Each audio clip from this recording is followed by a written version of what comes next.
तो महात्मा जी ने राजा से कहा कि राजा, उत्तर सबके सामने सुनना चाहोगे अकेले में? तो राजा ने कहा इतने बड़े उत्तर हैं भैया, तो सबके सामने सुनने मिले तो अति उत्तम है। तो राजा ने कहा कि सबके सामने महाराज। तो महाराज ने कहा सबको इकट्ठा करो। राजा बोला सरकार बहुत बड़ा राज्य है, सबको इकट्ठा करेंगे कम से कम 1 महीना लग जाएगा। महात्मा ने कहा कोई दिक्कत नहीं, 1 महीने बाद उत्तर दे देंगे, तुम सबको इकट्ठा करो। एक काम करो, हमारे रहने की व्यवस्था करो, बढ़िया भोजन की व्यवस्था करो, हम उसी कुटिया में रहेंगे और खाएंगे पिएंगे, 1 महीने बाद तुम मिलना। और राजा से कह दिया सुनो, जब तक लोग इकट्ठे ना हो जाए उसके बीच में आना मत, अब सीधे 1 महीने बाद ही तुम आना। बोले ठीक है, हम तुम्हारा उत्तर देंगे। फिक्स हो गया। राजा इकट्ठा करने लग गया सब जनता को, सब लोग इकट्ठे होने लगे। जैसे ही 1 महीना पूरा होने वाला था, महात्मा जी खेत में गए। और खेत में क्या हुआ कि खेत में एक व्यक्ति जो खेत की रक्षा करता था, किसान, वो अपनी खेती कर रहा था। महात्मा जी लौट रहे थे। महात्मा जी ने कहा भैया, तुमने हमारी 1 महीने बहुत अच्छी सेवा करी है, 1 महीने अच्छी सेवा करी है, सब देखभाल की है, एक हमारा काम और कर दो। बोले जी महात्मा जी कहिए क्या काम है? तो महात्मा ने कहा कुछ समय के लिए तुम महात्मा बन जाओ, थोड़े समय के लिए तुम महात्मा बन जाओ। अब वो किसान हड़बड़ा गया, बोले महाराज हम कैसे महात्मा बन जाएं? अरे इतने जल्दी आपने कहा महात्मा बन जाओ, ऐसे कैसे बन जाए? तो महात्मा जी ने कहा महात्मा बनने को कह रहे हैं, होने को नहीं कह रहे। बन जाओ, वस्त्र पहनने, महात्मा लगने लगोगे। भाई बनना ही तो है, केवल बन जाओ, होना नहीं है तुम्हें महात्मा, बन जाओ, वस्त्र पहन लो, हमारे कपड़े दे देंगे, हम वो पहन लेना। और ना हमारे बाल है ना तुम्हारे बाल है, हम दोनों एक सी लग रहे हैं, कोई दिक्कत नहीं है, जटाएं भी नहीं करनी बड़ी बड़ी। तो कहा ठीक है महाराज। और महाराज ने कह दिया महात्मा ने कि सुनो, हम तुम्हें ले चलेंगे राजा के यहाँ, और राजा के यहाँ ले जाएंगे तो राजा 3 प्रश्न करेगा, उसके उत्तर देने हैं। आप किसान घबरा गया, बोले महाराज हमने कभी पढ़ाई लिखाई करी नहीं है, हम उत्तर कैसे देंगे? तो महात्मा ने कहा तुम शांत रहना, और राजा का यदि प्रश्न करे तो कह देना अरे ये छोटे मोटे प्रश्न हमारा वो सेवक दे देगा, हमारा किसान दे देगा ये उत्तर, तो तुम क्या हमसे पूछ रहे हो? किसान बन जाएंगे हम और महात्मा बन जाओ तुम। कहा ठीक है। तो महात्मा ने अपने कपड़े लिए, किसान को पहना दिए, किसान के कपड़े खुद ने पहन लिए। 1 महीना पूरा हुआ, राजा की सभा लगी, 20 सिंहासन पर, ऊंची सिंहासन पर राजा बैठे हैं, चारों तरफ लाखों की संख्या में जनता खड़ी है। अब इंतजार हो रहा है महात्मा जी का। महात्मा जी चल करके आए, भाई किसान कपड़े पहने महात्मा जी का, महात्मा जी बने हैं किसान, दोनों चल करके आए, राजा की सभा में खड़े हो गए। राजा ने जैसे ही महात्मा को देखा, प्रणाम कर कहा, अब मन में पहले तो उसने सोचा कि अरे यार जो उस दिन महात्मा मिले थे जी, महात्मा भी तो नहीं लग रहे, महात्मा की शकल बदली बदली सी लग रही है, पर अब कैसे कहे कि जी महात्मा होंगे? अब कह भी नहीं पा रहा है। तो राजा ने कहा कि महात्मा जी आप कुछ बदले बदले से लग रहे हैं। महात्मा जी ने कहा तुम्हें उत्तर जानना है कि हमारी बदला बदला देखना है? बोले महात्मा जी उत्तर जानना। तो बोले प्रश्न पूछो, पूछो प्रश्न, क्या पूछते हो?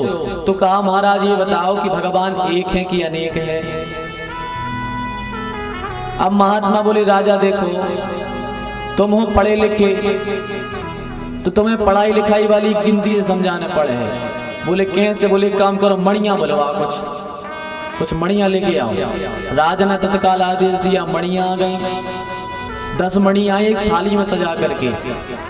महात्मा ने कहा बताओ ये कितनी मणि है, गिन के बताओ कितनी है। तो राजा एक मणि उठाए, कहे बोले 1। महात्मा ने कहा ठीक है रख दो, उसने रख दी। दूसरी मणि उठाई, महात्मा ने कहा ये कितनी? बोला 2। महात्मा ने कहा झूठ बोल रहे? बोले नहीं। बोले कितनी है? बोले 2। बोले हाथ में 1 लिए कह रहे 2, झूठ बोलते हो। अब राजा बोले महाराज ये दूसरी है। तो महात्मा ने कहा हाथ में कितनी है? बोले 1। तो बोले ये 2 कैसे हो गई? बोले ये भी रख दो।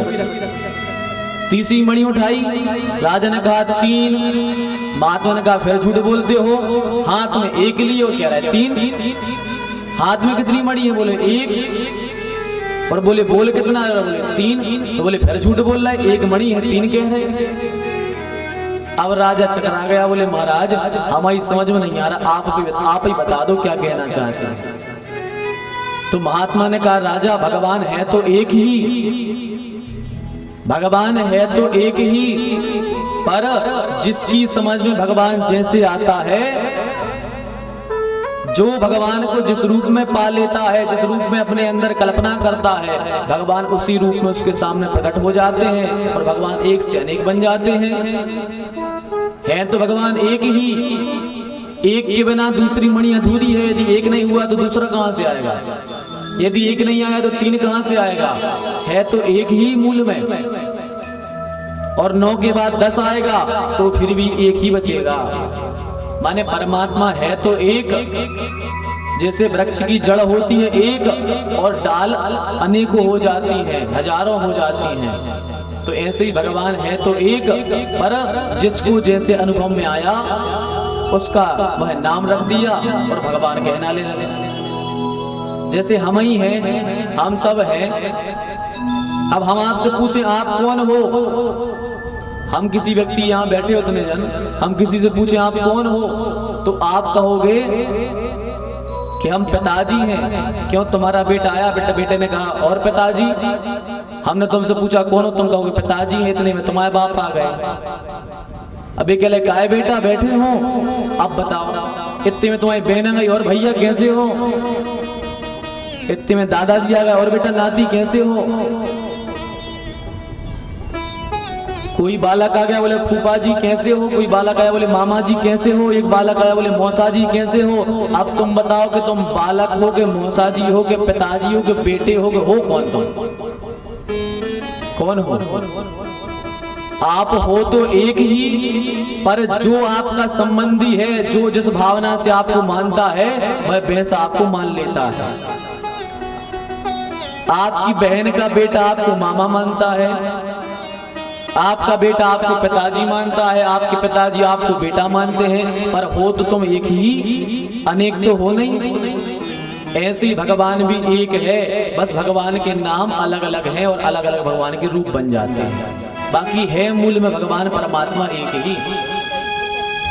राजा समझ गया, बोले महाराज ठीक है, यह प्रश्न तो हल हो गया।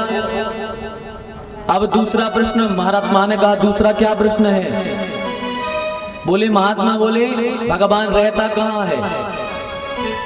भगवान कहाँ है? भगवान बताओ कहाँ रहता है?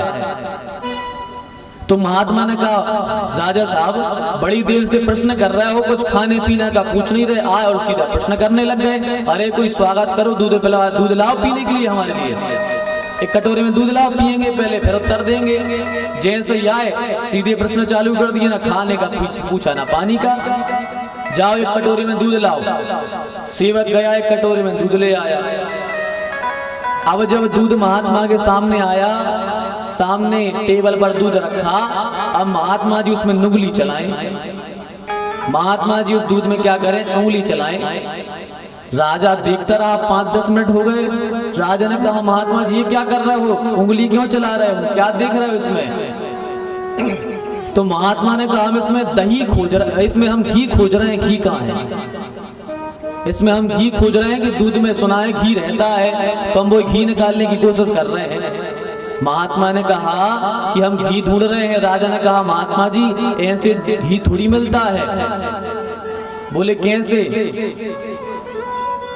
हाँ मैं नहीं पीना, धल्ले होता है। हम तो कथाएं सुना रहे, तुम तो पी भी ले आए। तो महात्मा जी नुगली चलाएं दूध में। तो राजा ने कहा कि महात्मा जी रहता तो दूध में घी है, निश्चित दूध में ही घी है। अब बताओ क्या घी अलग है? दूध के अंदर ही घी है। तो राजा ने कहा ऐसे नहीं मिलेगा। अरे बोले फिर क्या करना पड़ेगा? बोले दूध को जमाना पड़ेगा। जब जम जाएगा फिर मथानी से उसको मथना पड़ेगा। जब मथा जाएगा उसके बाद में उसमें से नैनू निकलेगा। उस नैनू को एक पात्र में तपाना पड़ेगा, फिर जाकर कहीं हमें घी प्राप्त होगा। तो महात्मा ने कहा कि राजा, ऐसे ही भगवान सारे संसार में है, जैसे दूध में घी है ऐसे ही सारे संसार में परमात्मा है। जैसे हमें दूध में घी दिखता नहीं है, ऐसे ही हमें संसार में परमात्मा दिखता नहीं है, पर है तो संसार में परमात्मा है। बोले मिलेगा कैसे? बोले जब अपने शरीर को, अपने मन की कामनाओं को जमा लोगे, अपने कृष्ण प्रेम रूपी दूध को जमा लोगे, और जब सत्संग रूपी मथानी से उस प्रेम को रगड़ोगे, मथोगे, तब जाकर के कृष्ण चरणों रूपी मक्खन निकलेगा। और जब उस मक्खन को, उस भगवान के श्री कृष्ण के चरणों को अपनी ब्रह अग्नि में तपाओगे, भगवान की प्रेम की ब्रह अग्नि में जब अपने प्रेम को तपाओगे, तब जाकर के तुम्हें घी रूपी श्री कृष्ण की प्राप्ति हो जाएगी। ये प्रक्रिया तो करनी ही पड़ेगी आपको। है तो परमात्मा संसार में, नरसिंह बसे प्रति खंबन में, पर काड़न को प्रहलाद कहाँ। भगवान तो खंबे खंबे में है, पर आपके अंदर प्रहलाद जैसी स्मरण भजन जैसी शक्ति होनी चाहिए। राजा समझ गया कि भगवान सब जगह है। अब राजा का तीसरा प्रश्न, राजा ने कहा यदि परमात्मा